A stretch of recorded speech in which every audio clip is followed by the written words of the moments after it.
在我们对世界的所有认知之下，隐藏着一个悄无声息的假设，它深深植根于我们的思维中，以至于我们极少察觉，但它却塑造着我们如何理解每一个物体、每一次事件，以及我们所经历的一切。这个假设很简单，万物独立存在，并且它们通过空间以极其可预测的方式相互影响。无论你是否在看它，杯子都静止在桌子上，信号从一点传播到另一点，永远不会超过光速。物体是相互分离的，距离是真实且有形的。几个世纪以来，这个假设不仅是哲学，它就是物理学。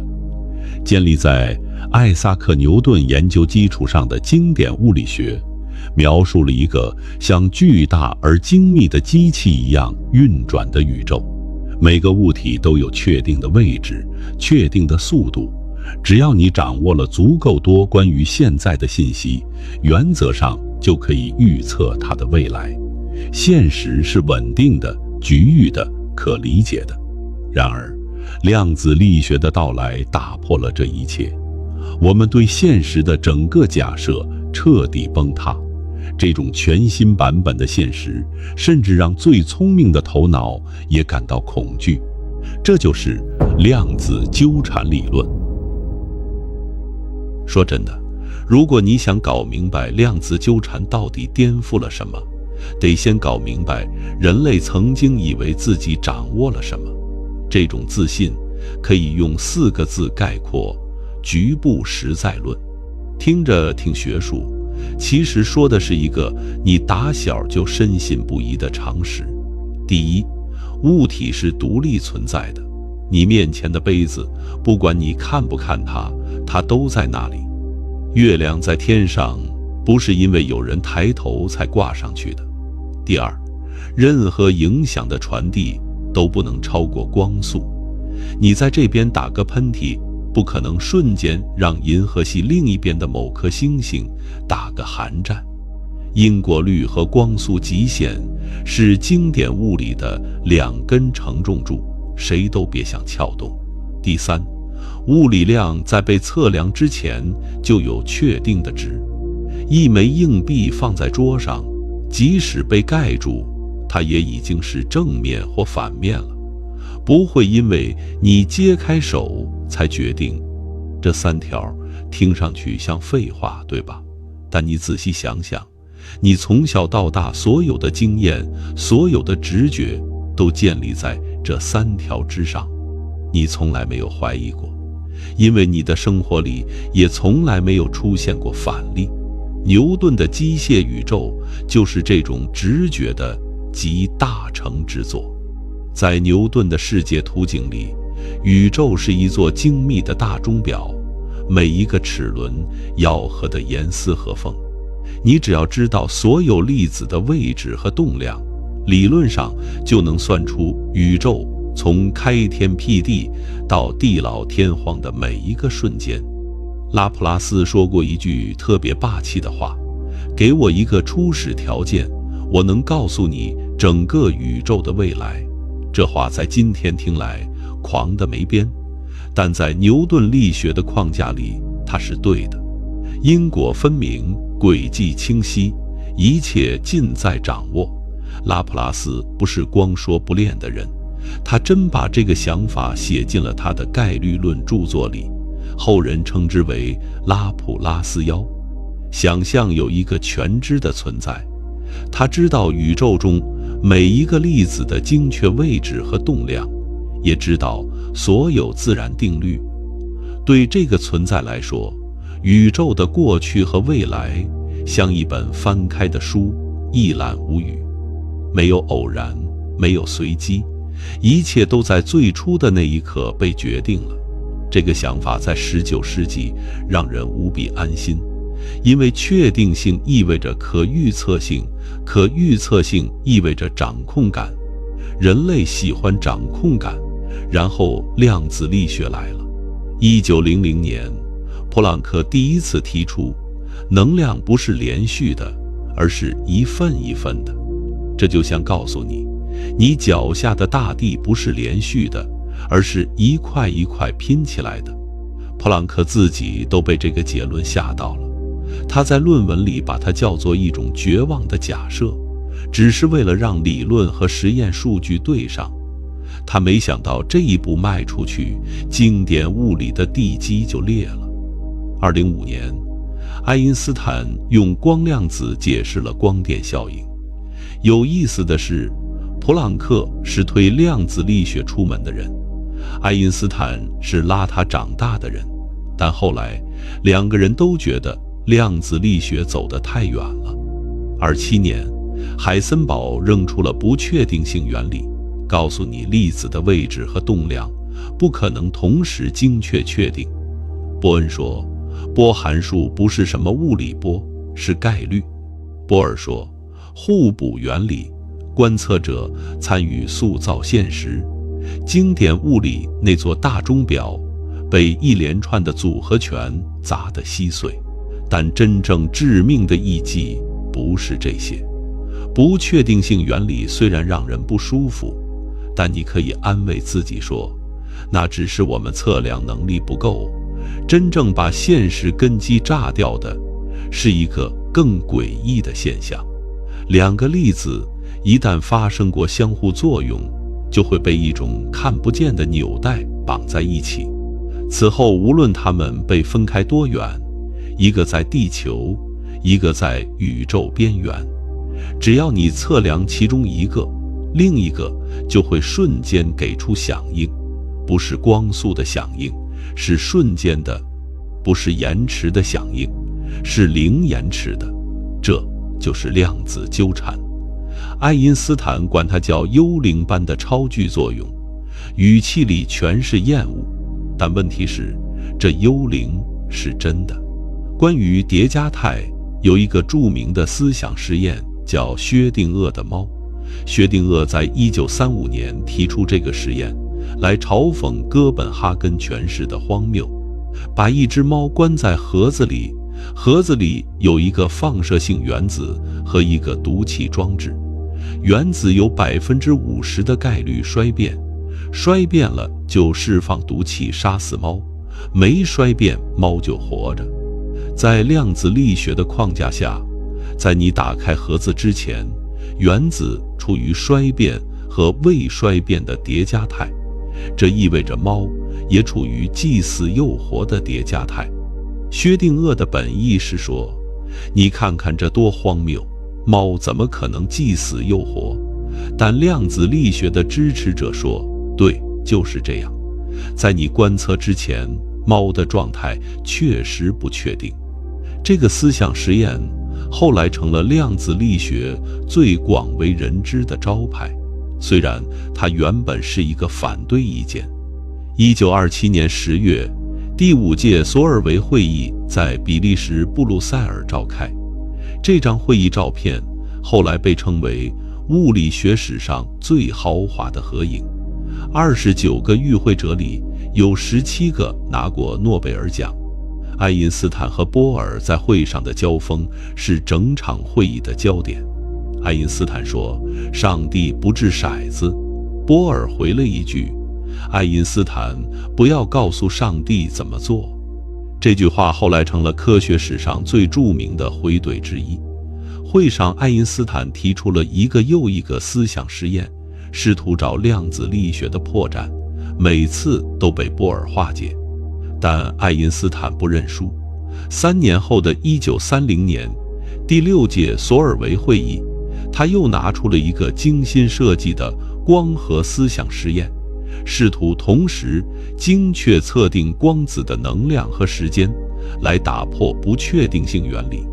波尔据说当天晚上彻夜未眠，第二天用爱因斯坦自己的广义相对论反驳了他。这场对决持续了30多年，直到爱因斯坦去世都没有分出胜负。但这只是前哨战，真正的大决战还在后面。有意思的是，第一个被量子纠缠搞得睡不着觉的人，恰恰是爱因斯坦。这位亲手缔造了量子力学早期理论的巨人，在晚年成了量子力学最执着的批评者。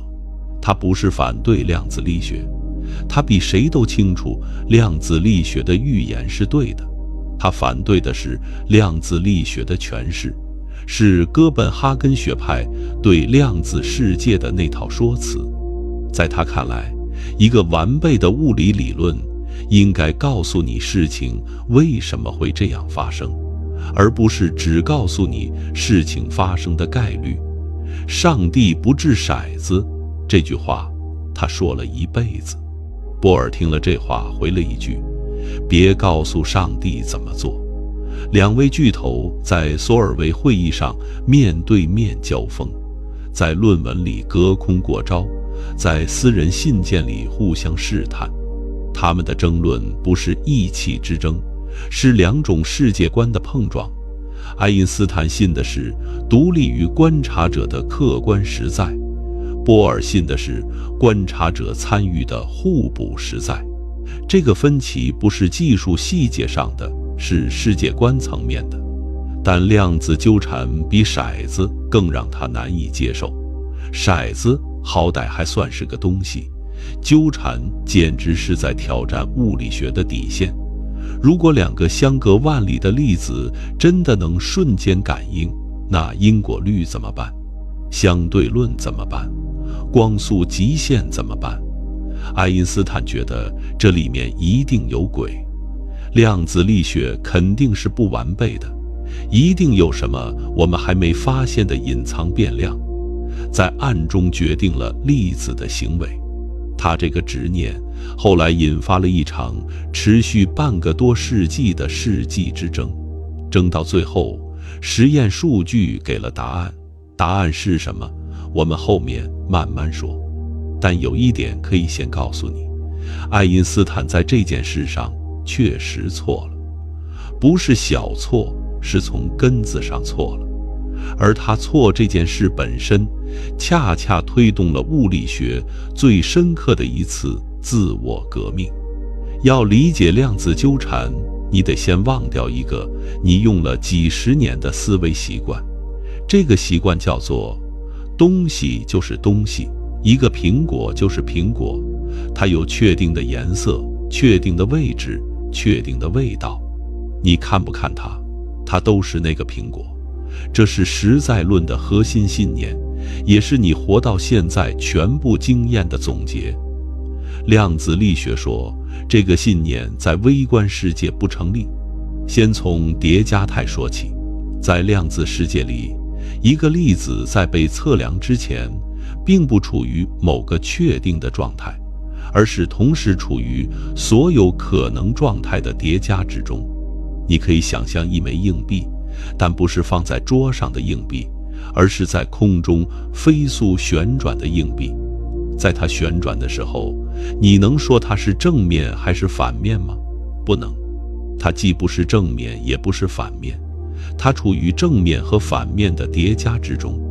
只有当你一巴掌把它按在桌上，它才瞬间决定我要变成正面，或者我要变成反面。在量子力学里，这一巴掌叫做测量，瞬间的决定叫做波函数坍缩。你可能觉得这就是个文字游戏，硬币旋转的时候当然看不清正反面，但它在物理上其实早就定了。量子力学说不是，叠加态不是你不知道它是正面还是反面，而是它真的既不是正面也不是反面。在测量发生之前，正反面这个属性根本就不存在，是测量创造了结果，不是测量发现了结果。波尔是这么说的，这叫做哥本哈根诠释。说真的，我第一次理解这句话的时候，愣了大概10秒钟。测量创造现实，这听着像哲学疯话，但它是量子力学的主流诠释。现在把叠加态升级一下，一个粒子叠加就够离谱了，两个粒子叠加在一起呢，这就是量子纠缠。想象两个粒子，它们在某次相互作用中产生了关联，比如一个粒子衰变成两个光子，这两个光子朝相反方向飞出去。根据守恒定律，如果其中一个光子的自旋是向上的，另一个就必须是向下的。在经典物理里，这很好理解，就像你拆了一双筷子，左手拿了一只，右手自然拿着另一只，哪只在哪只手里，从拆开的那一刻就定了。但量子力学说，慢着，没那么简单。在测量之前，两个光子的自旋都处于叠加态，都是既向上又向下的。它们不是提前决定好的，而是真正的不确定。现在你测量了左边的光子，它瞬间坍缩为向上，与此同时，右边的光子也瞬间坍缩为向下。不是因为它提前知道了自己应该是向下，而是因为左边一测量，右边就跟着定了。它们之间没有信号传递，没有信息传输，但它们的行为完美关联。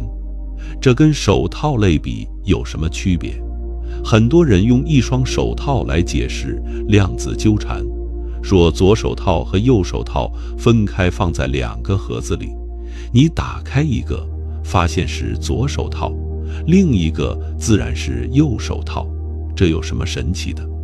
区别在于，手套在放进盒子的时候就已经是左手套或右手套了，属性提前决定。但量子纠缠不是这样，量子纠缠中，两个粒子在测量之前真的没有确定的属性，不是我们不知道，是它真的没有，是测量行为本身让两个粒子同时获得了确定的状态。你到这儿可能会觉得别扭，这跟手套不是一回事儿啊。对，它确实不是一回事。问题在于，手套是宏观物体，已经退相干了，你没法用宏观经验来理解微观量子行为，因为它们根本不是一个规则体系。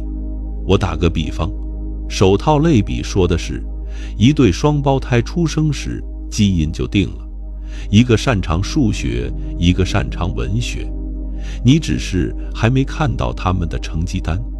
但量子纠缠说的是，这对双胞胎在出生时基因根本没有偏向，是其中一个人参加考试的那一刻，两人才同时决定了一个考数学，一个考文学。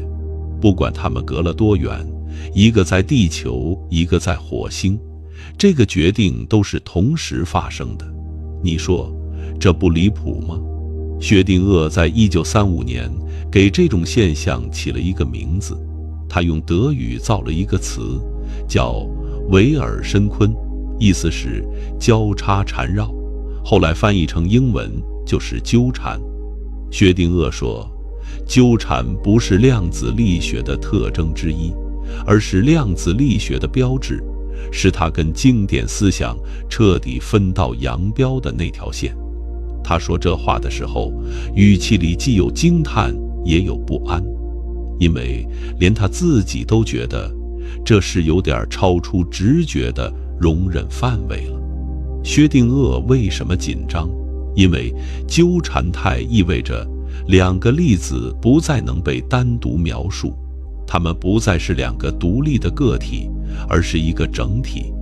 你问我左边那个粒子的状态，我没法回答，因为它单独来说没有状态。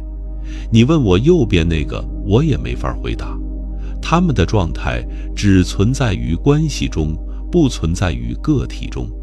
这是什么意思？这意味着在量子世界里，关系比物体更基本。你不是先有两个粒子再有关联，而是先有一个关联的整体，再人为的把它拆成两个粒子来描述。薛定谔敏锐地意识到了这一点，他在同一篇论文中还提出了另一个概念，叫量子纠缠与热力学的关系。暗示纠缠可能与熵和信息有着深层联系。这个直觉在几十年后被证明是正确的。量子信息论的兴起，把纠缠从一个哲学难题变成了一个可以定量计算的资源。这个观念转变比叠加态还要致命。叠加态说的是单个粒子的属性不确定，纠缠态说的是粒子的身份本身都不确定。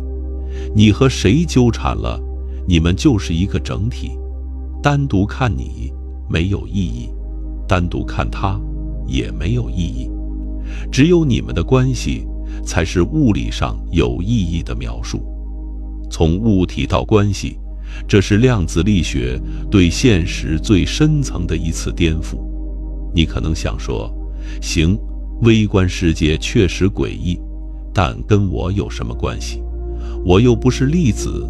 问题在于，你是由粒子组成的，你身上每一个原子、每一个电子、每一个夸克，都遵循量子力学的规则。如果这些粒子的属性在被测量之前都不确定，那你的确定性从哪里来？你的手是实实在在的，你的心跳是实实在在的，你怎么会是由一堆不确定的粒子组成的？这个问题我们后面会回答。答案叫量子退相干，它解释了为什么宏观世界看起来是确定的。但在此之前，我们得先回到那场世纪之争，因为正是那场争论，把量子纠缠从一个理论推测变成了一个必须用实验来裁决的战场。爱因斯坦在这场争论中的角色，有点像一个亲手打开了潘多拉魔盒的人，然后拼命想把它关上。他1905年用光量子假说敲开了量子世界的大门，2005年又用相对论重新定义了时空。但他发现，量子力学走到后来，居然开始质疑客观现实本身。这对他来说不是技术问题，是信仰问题。他可以接受宇宙是概率的，但他不能接受宇宙是不真实的。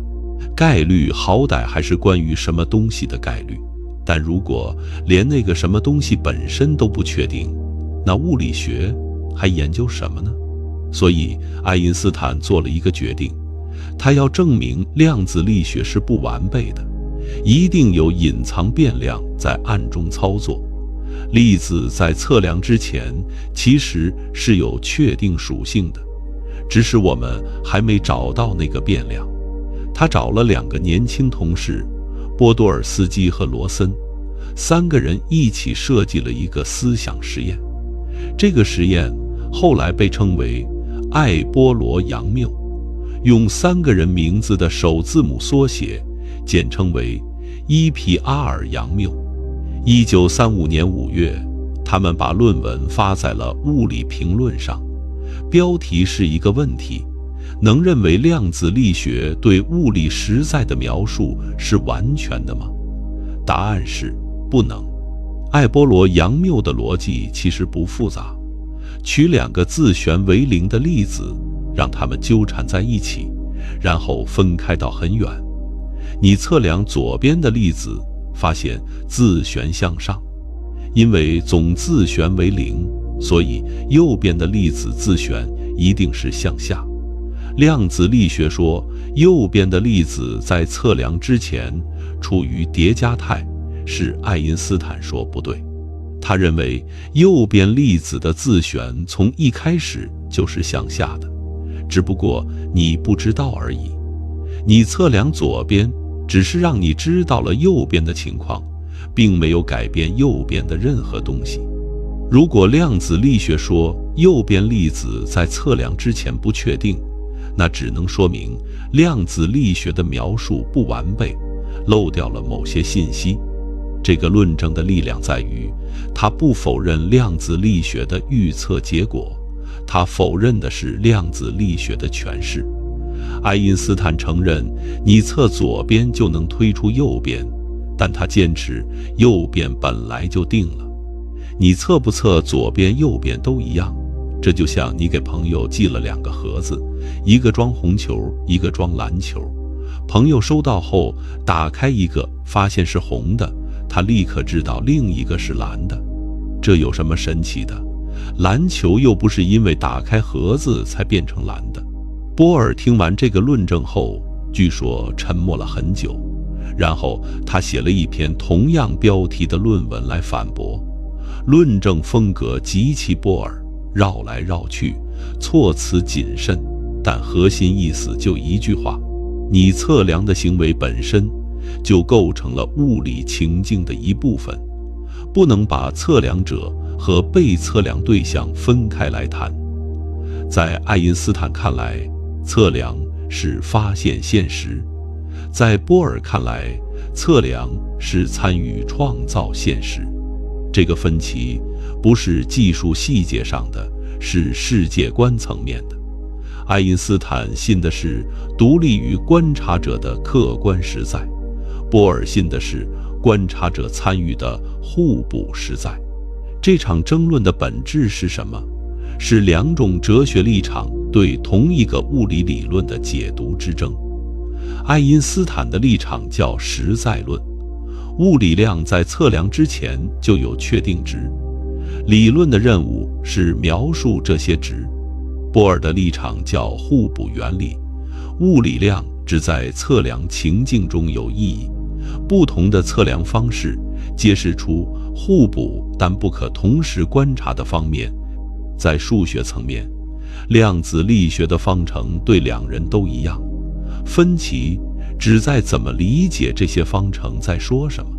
这种争论在物理学中并不罕见，但这一次的特殊之处在于，它最终可以被实验裁决。这是哲学问题变成科学问题的罕见案例，也是贝尔不等式之所以伟大的原因。但这事光靠嘴皮子说不清楚。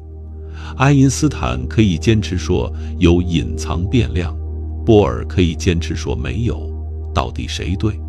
理论争论到这一步就到头了，得靠实验来裁决。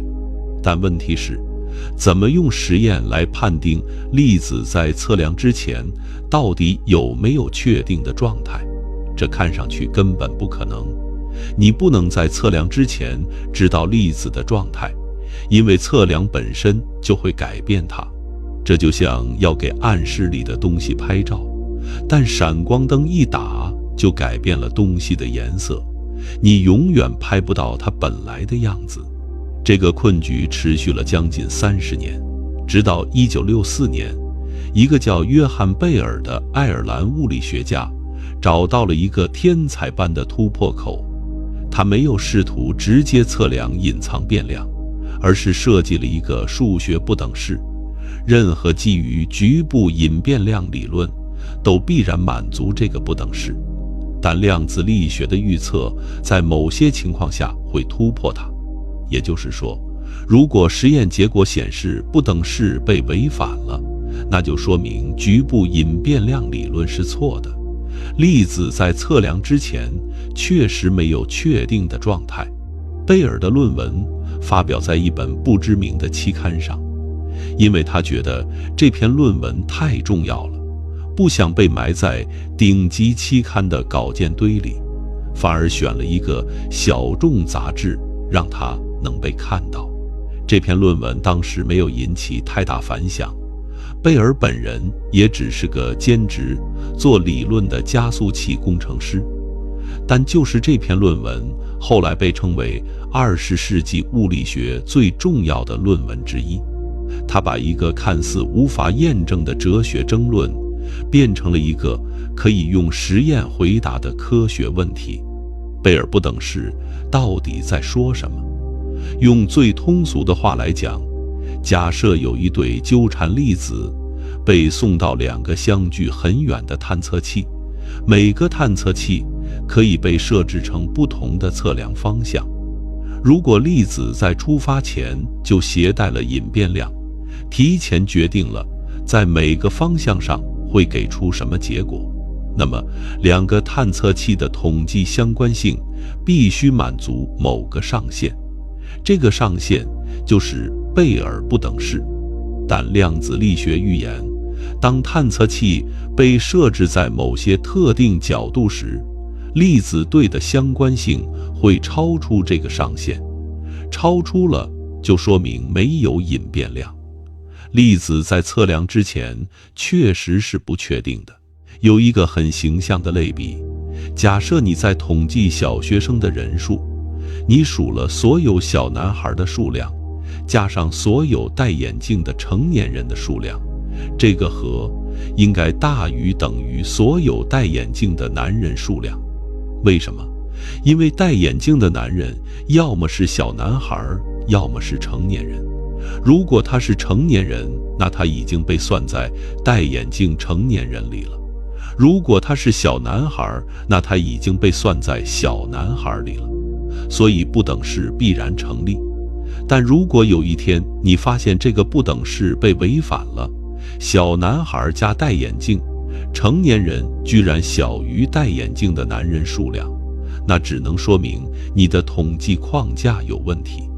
贝尔不等式说的就是这种逻辑，只不过换成了粒子测量的统计相关性。贝尔不等式的数学形式后来被4个人简化了，叫做克劳泽、霍恩西莫尼、霍尔特不等式，简称希赫不等式。在希赫形式下，经典物理给出的极限是 S 的绝对值不超过2，而量子力学允许的最大值是2乘以根号2，大约等于 2.828。这个数字后来被称为采尔逊界限。经典极限2和量子极限 2.828 之间的差距，就是局部隐变量理论和量子力学之间的战场。实验要做的就是测出 S 值到底落在哪里。这个实验看起来简单，做起来极难。难点在于你必须保证2点：第一，探测效率要足够高，不能漏掉太多粒子。如果你只探测到一小部分粒子，隐变量理论可以说，那些没被探测到的粒子恰好是让你的统计结果偏离的那个部分，这叫探测漏洞。第二，2个探测器的测量设置必须在粒子飞行途中才随机决定，不能提前让粒子知道你要测什么方向，否则隐变量理论可以说粒子提前根据你的设置调整了行为，这叫局域性漏洞。堵住这2个漏洞同时进行，在技术上极其困难，但物理学家们花了50年，一步步逼近了这个目标。1972年，第一个真正的贝尔测试实验由约翰·克劳泽和他的博士生斯图尔特·弗里德曼在加州大学伯克利分校完成。克劳泽当时还是个研究生，他后来回忆说，他做这个实验的初衷其实是想证明量子力学是错的，因为他当时倾向于隐变量理论，但实验结果啪啪打脸。他们用钙原子发射纠缠光子对，用滤光片测量光子的偏振方向，结果清楚地违反了贝尔不等式，与量子力学的预言一致。但克劳泽的实验有局限，探测效率很低，很多光子被漏掉了，而且滤光片的角度是提前固定的，不是随机切换的。这意味着探测漏洞和局域性漏洞都没堵住。隐变量理论的拥护者可以说，你看，你的实验有缝，我的理论还能钻过去。克劳泽虽然未能一剑封喉，但他的实验第一次用真实数据告诉世界，量子力学的预言是对的，贝尔不等式确实被违反了。这是一个历史性的起点。接下来轮到阿兰·阿斯佩。1982年，这个法国人在巴黎南郊的奥赛实验室做了一组改进实验，它的关键创新是在光子飞行途中快速切换偏振器的方向。光子从源头发出到探测器的飞行时间只有几十纳秒，偏振器在这段时间内切换方向，光子来不及知道它会被怎么测量，这就堵住了局域性漏洞。阿斯佩的实验结果更加清晰地违反了贝尔不等式，而且违反的程度与量子力学的精确预言高度吻合。S 值明显超过了2的经典极限，逼近量子极限。我第一次看到阿斯佩实验的细节时，心里只有一个词：精妙。它不是靠蛮力做的实验，而是靠巧妙的工程设计，在光子还在路上的时候就改变测量方式。这就像一个裁判在球员踢球的瞬间才决定球门在哪边，球员不可能提前瞄准。阿斯佩的实验虽然没有完全堵住探测漏洞，但局域性漏洞被他堵得死死的，隐变量理论的空间被大幅压缩。第3位主角是安东·莱格，这位奥地利物理学家把贝尔测试推向了一个新的高度。他不仅进一步改进了实验，还做了一件特别有想象力的事。2017年，他的团队用来自遥远星系的光来随机选择探测器的测量方向。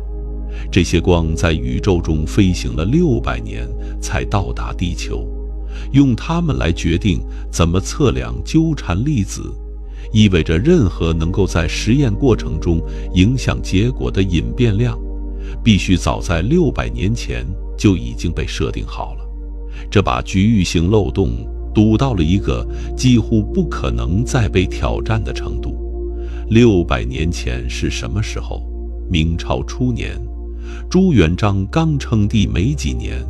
如果隐变量想作弊，他得在朱元璋时期就提前布局，这基本等于把门焊死了。蔡林格还有一个更广为人知的贡献。1997年，他带领团队首次实现了量子隐形传态，把一个光子的量子状态传送到了另一个光子上。这篇论文发表在《自然》杂志上，被认为是量子信息实验研究的开山之作。论文的第2作者是一个中国年轻人，名叫潘建伟。对，就是后来主导墨子号量子卫星的那个潘建伟、蔡林格的实验室，培养了一整代量子信息研究的领军人物，说他是量子信息科学的教父也不为过。量子隐形传态这个名字容易引起误解，它不是把一个物体瞬间传到另一个地方，而是把一个粒子的量子状态复制到另一个粒子上。原粒子的状态在传送过程中被破坏，所以不违反不可克隆定理。你可以把它理解为，不是把信送过去了，而是把信的内容烧掉，同时在另一边重新写出来。但这个重新写出是靠纠缠实现的，不需要信号传递，所以是瞬间完成的。但真正的无漏洞贝尔测试要等到2015年，那一年3个独立团队几乎同时完成了既没有探测漏洞也没有局域性漏洞的贝尔实验。其中最有代表性的是荷兰代尔夫特理工大学的汉森团队，他们用金刚石中的电子自旋作为纠缠粒子对，2个实验室相距 1.3 公里，在 1.3 公里的距离上，光信号需要 4.3 微秒才能跑完，而他们的测量只用了不到4微秒。这意味着2个探测器的测量动作在因果上不可能互相影响，因为信号还没传到，测量就结束了。汉森团队的实验结果以超过 99.99% 的置信度违反了贝尔不等式。说人话就是，局部隐变量理论被宣告死亡，不是被打脸，是被火化了。爱因斯坦坚持了一辈子的信念，那个粒子在测量之前有确定属性的信念，在 1.3 公里的金刚石色心实验面前彻底站不住了。2022年，诺贝尔物理学奖颁给了阿斯佩、克劳泽和莱格三人，表彰他们用纠缠光子进行实验，确立对贝尔不等式的违背，并开创量子信息科学。从1935年爱因斯坦提出艾波罗杨谬到2022年诺奖落地，这场争论持续了87年。87年里，物理学界吵过架，动摇过信念，怀疑过实验，质疑过诠释，但最终数据说了算。量子纠缠是真的，隐藏变量不存在。粒子在测量之前确实没有确定的属性。值得补充一句，克劳泽获奖时已经79岁，阿斯佩74岁，莱格76岁。诺贝尔奖经常让等的人等到白发苍苍，但他们的实验在几十年前就已经改变了物理学的走向。奖来得晚，不影响它的分量。克劳泽在获奖后接受采访时说了一句意味深长的话，他说他年轻时做贝尔测试实验，同事们觉得他在浪费时间，是在验证一个已经解决了的问题。但正是这个被认为浪费时间的实验，最终颠覆了人类对现实的理解。科学史上这种事太多了，真正重要的工作往往在它完成的时候不被理解。说真的，写到这个地方我停了笔，想了很久。爱因斯坦错了吗？错了，但他的错误跟大多数人的错误不一样。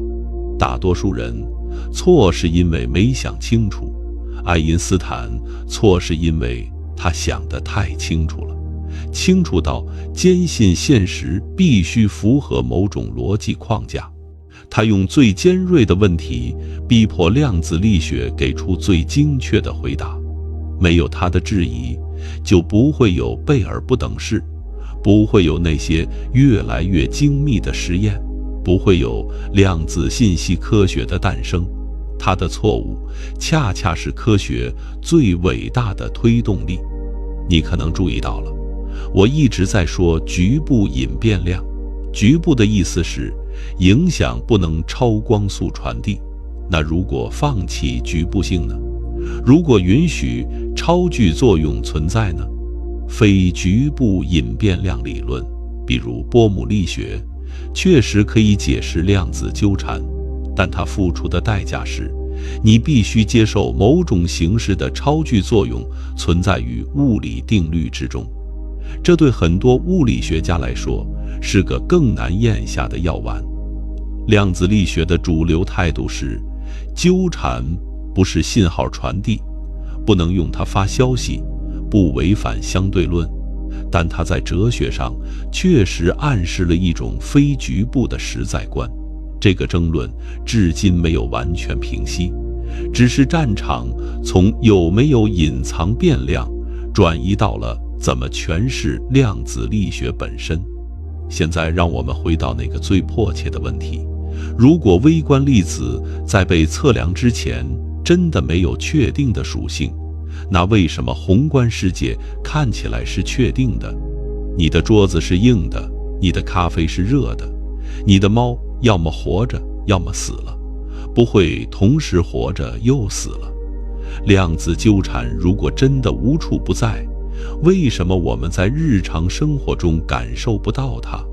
答案叫量子退相干。这个概念最早由德国物理学家泽赫在1970年提出，后来由祖瑞克在1980年代初进一步发展。退相干的核心思想是，一个量子系统如果跟周围环境发生相互作用，它的叠加态就会迅速衰减，纠缠并没有消失，只是被稀释了。打个比方，想象你在一个安静的房间里哼一首歌，声音清晰可辨。现在你走进一个嘈杂的菜市场继续，你的歌声还在，但被周围的噪音淹没了，别人听不出来。量子叠加态也一样，一个孤立的原子的叠加态可以维持很久，但当它跟无数的环境粒子发生相互作用后，它的量子相干性，也就是那些叠加的成分，会以极快的速度衰减到几乎为零。从外部看，它就像一个经典的确定状态的物体。退相干不是坍缩，坍缩是测量导致的瞬间状态选择，退相干是环境相互作用导致的渐进性量子信息泄露，区别很重要。坍缩是一瞬间的事，退相干是一个过程。一个宏观物体包含大约10的23次方个原子，每个原子每秒跟环境发生无数次碰撞，这些碰撞把量子相干性稀释得干干净净。所以你看到的桌子是确定的，不是因为量子力学在宏观失效了，而是因为退相干把量子效应抹平了。量子力学从未失效，它只是被噪音淹没了。这个解释让人松了口气，但也让人脊背发凉。松口气是因为你不用担心你的猫会同时活着又死了，脊背发凉是因为你习以为常的经典现实其实是量子退相干制造出来的一种近似，它不是底层真相，只是一层表面。底层仍然是量子的，仍然是叠加的，仍然是纠缠的。你感受到的确定性是无数粒子互相涂抹后产生的一种集体幻觉。退相干的数学可以告诉你这个幻觉有多快。对于一个质量为1克、温度为1毫开尔文的宏观物体，它的退相干时间大约是10的-20次方秒。这个时间短到你无法想象，光在这段时间里只能走一根头发丝直径的1/10000000。也就是说，宏观物体的量子叠加态几乎在形成的瞬间就被抹掉了。你永远不会看到一只既死又活的猫，不是因为量子力学在宏观失效了，而是因为退相干比你的眨眼快了不知道多少个数量级。量子效应不是不存在，而是快到你抓不住。现在让我们把视角拉得更远，如果量子纠缠是真实的，如果关系比物体更基本，那我们对现实的理解需要做怎样的调整？第一层冲击是关于物体这个概念。在经典物理里，宇宙由物体组成，物体有属性，属性决定行为。台球有质量，有速度，碰撞后按牛顿定律运动。但在量子世界里，这个框架已经不够用了。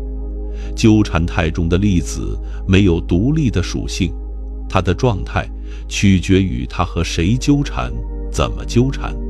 这意味着宇宙的基本单元可能不是粒子，而是关系，不是先有东西再有关联，而是先有关联再有东西。这个观念转变，我个人认为比叠加态还要深远。叠加态说的是属性不确定，纠缠说的是身份不确定。你跟你的环境纠缠过，你跟你看过的每一个光子纠缠过，你的状态在某种程度上包含了整个宇宙的信息。当然，这些纠缠大部分已经被退相干殆尽了，但它们在原理上存在过。这话听着像玄学，但它是可以算出来的。在量子力学的数学框架里，一个粒子的状态用波函数描述，两个纠缠粒子的波函数不能写成两个单独波函数的乘积。这在数学上意味着什么？意味着你不能把一个粒子的信息从整体中分离出来，就像一句话的意思不能从单个汉字中读出来一样。纠缠粒子的信息只存在于整体之中，物理学家管这叫非定域性。说人话就是信息不在某个地方，信息在关系里。这跟经典物理的信息存储方式完全不同。经典信息是局部的，一段数据存在硬盘的某个扇区里。量子信息是非局部的，它分布在所有纠缠参与者之间的关系中。第二层冲击是关于空间。如果纠缠可以无视距离，瞬间关联，那空间在量子层面上可能不是最基本的物理量。有些理论物理学家甚至提出，空间本身可能是纠缠的产物。2013年，马尔达塞纳和苏斯坎德提出一个假说，叫埃尔等于伊皮尔，意思是爱因斯坦罗森桥等于爱因斯坦波多尔斯基。罗森对他们说，两个黑洞之间的量子纠缠在几何上等价于连接它们的虫洞。如果这个假说是对的，那纠缠和空间就是同一枚硬币的两面。纠缠不是在空间中发生的超距连接，纠缠本身就是空间的几何结构。这个想法目前还只是假说，但它指出了一个可能性：量子纠缠可能不是空间的破例，而是空间的起源。第三层冲击是关于观测者的角色。在哥本哈根诠释中，观测者扮演着特殊的角色，是测量让波函数坍缩。但什么算观测者？一台仪器算不算？一只猫算不算？一棵树算不算？这个问题叫测量问题，至今没有公认答案。有人提出了多世界诠释，说波函数根本没有坍缩，每次测量都让宇宙分裂成不同的分支，每个分支对应一个结果。也有人提出了退相干历史诠释，说退相干不仅抹平了量子效应，还选择出了经典的概率分支。还有人提出了隐变量诠释的变体，放弃局部性但保留实在论。这些诠释的数学预测完全相同，区别只在于你怎么理解物理现实是什么。量子力学在实验上无比成功，在诠释上却是一片混战。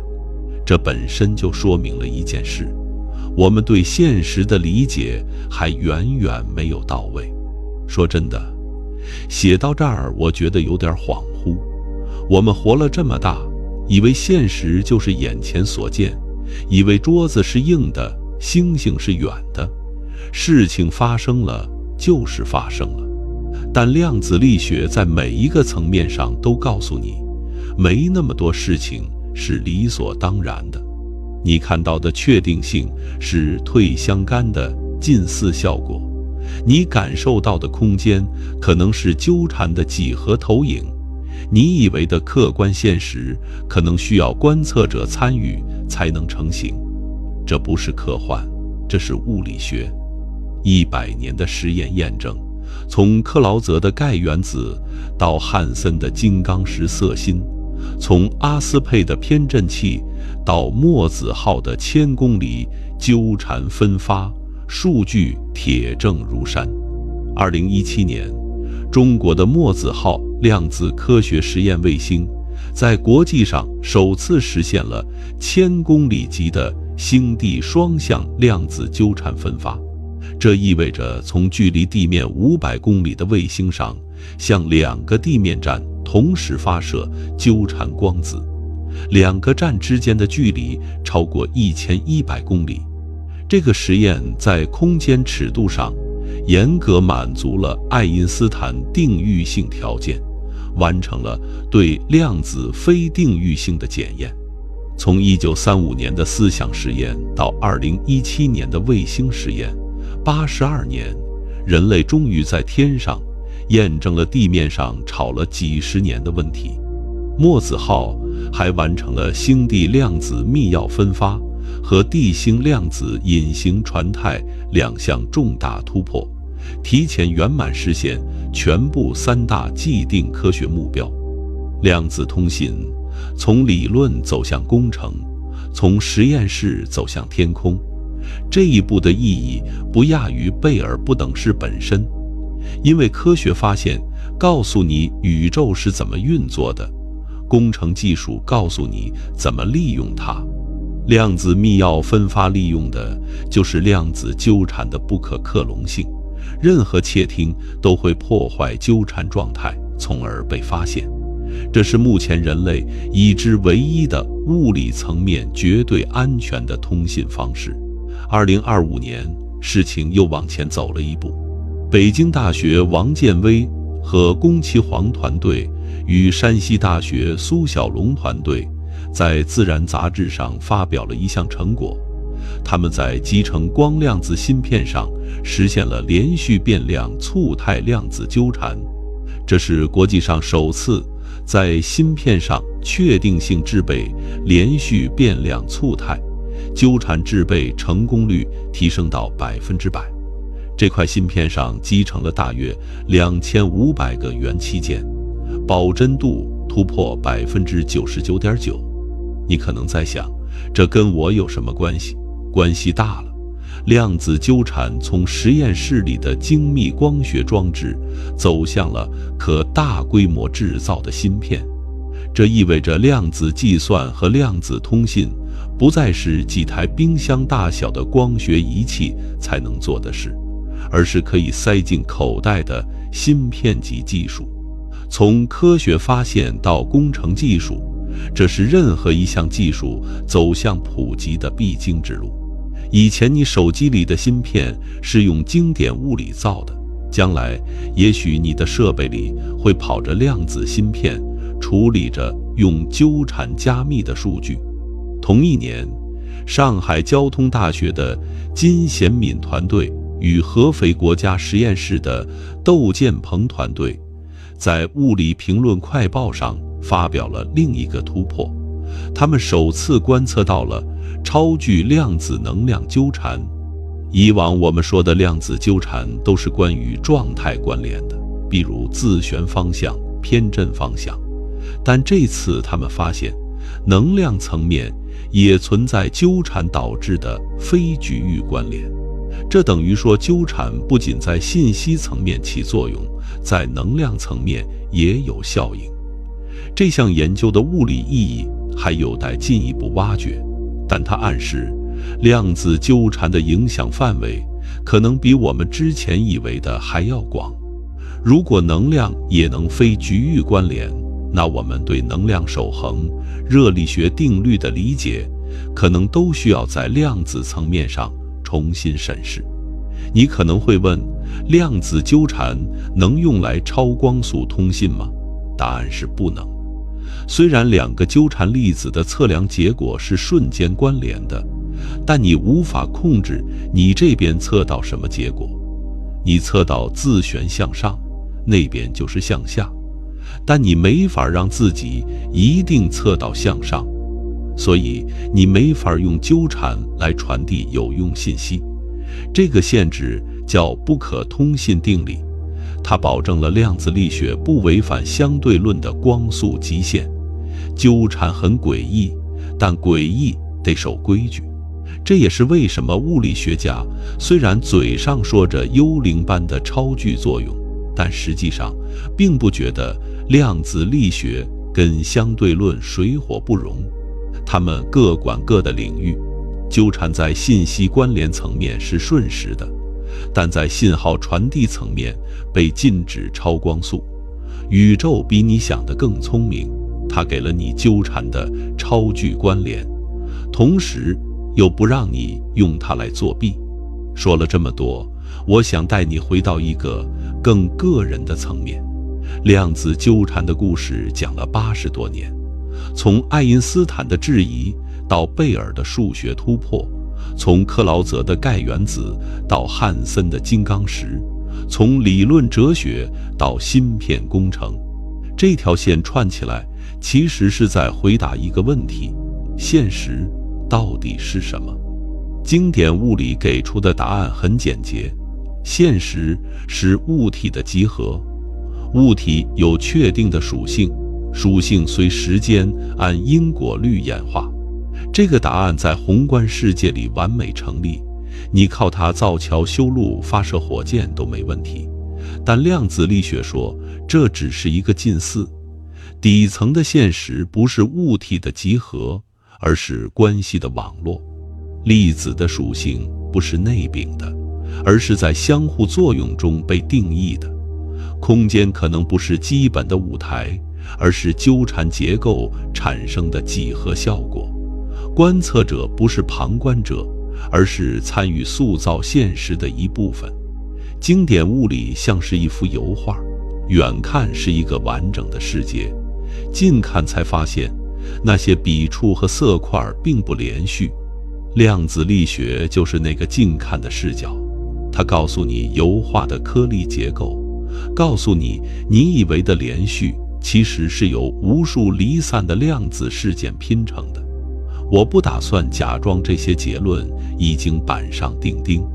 量子力学的诠释之争至今没有结束，多世界、退相干历史、波姆力学、隐变量，每一种诠释都有自己的支持者和反对者。但有一点是确定的，那就是不管你选哪种诠释，局部隐变量理论已经被实验排除了。粒子在测量之前没有确定的局部属性，这不是诠释问题，这是实验事实。你可能会觉得这跟你没关系，你又不是物理学家，你每天要操心的是工作、生活、房租、社保。但我想说的是，量子纠缠的故事最大的意义，不在于它告诉你宇宙怎么运作，而在于它告诉你直觉不可靠。人类的大脑是为适应非洲大草原上的狩猎采集而进化的，它天生理解的是三维空间里的物体运动，是因果关系，是线性时间。量子世界的运行规则跟这些完全不搭。我们觉得叠加太荒谬，觉得纠缠诡异，觉得退相干不可思议，不是因为这些现象不合理，而是因为我们的大脑没有进化出理解它们的直觉。但这恰恰是科学最了不起的地方。科学不迁就直觉，科学用数据和逻辑来突破直觉。爱因斯坦的直觉告诉他，现实必须是确定的，隐藏变量一定存在。但实验告诉他，你错了。贝尔的直觉告诉他，也许可以找到一个数学判据来裁决，他找到了。克劳泽的直觉告诉他，也许量子力学是错的。实验告诉他，你错了。但你的实验开辟了一个新领域，一代又一代物理学家用最严谨的方式，一步步走出了直觉的舒适区，走进了一个完全不符合常识的世界。有意思的是，当你真正接受了量子力学的图景之后，你反而会觉得一种奇怪的平静。是的，现实不是你以为的那样，粒子在被观测之前没有确定的状态，你跟整个宇宙在量子层面上相连。但这些不是让你焦虑的理由，而是让你谦卑的理由。你活在一个比你想象的更深邃、更精妙、更互联的宇宙里。你的每一个原子都曾是恒星内部的核聚变产物，你的每一个电子都可能与宇宙另一端的某个粒子有着曾经的纠缠痕迹。你不是宇宙的旁观者，你是宇宙的一部分，在量子层面上与万物相连。爱因斯坦说，幽灵般的超距作用，语气里全是厌恶。但我觉得这个词起得不够好，它不是幽灵，它是比幽灵更真实的东西，它是宇宙的底层逻辑。幽灵是虚幻的，纠缠是实在的，只不过这种实在跟我们理解的实在不是一回事。也许我们应该叫它宇宙的记忆。一旦两个东西纠缠过，宇宙就记住了这件事。不管它们隔了多远，不管过了多久，这份记忆都在。你可以分开它们的身体，但分不开它们的关系。在量子层面上，关系比身体更真实。这不是诗意的比喻，这是数学。最后我想说一件事，你今晚睡不着，可能是因为工作压力，可能是因为感情问题，可能是因为明天有个重要的会议。